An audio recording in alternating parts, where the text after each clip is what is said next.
Hi, my name is Ben and welcome to my channel, Photos with Ben. Welcome. Today I'm going to show you how to extend background in Photoshop. Oh my god! First, unlock your background photo. Choose Crop tool and hold Ctrl and C and hold Alt key and do this. Choose Quick Selection tool and select Subject.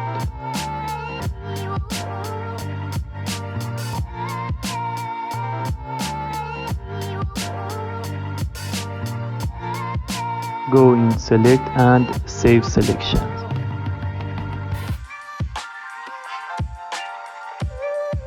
Choose a name and OK.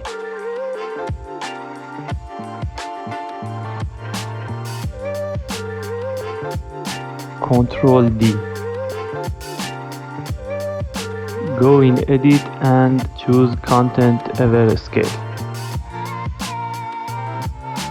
Hold Alt and Shift key. And this is your photo. It's amazing. Don't forget to like, comment and subscribe.